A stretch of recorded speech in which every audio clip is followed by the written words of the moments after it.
Gava ku şewi dengê xwe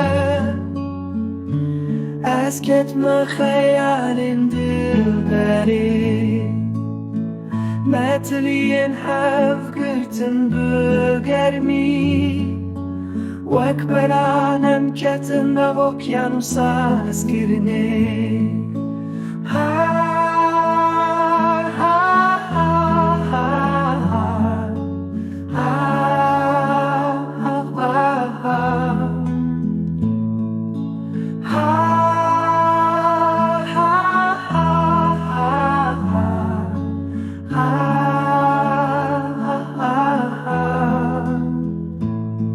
Buhar bu dema hevdîtina me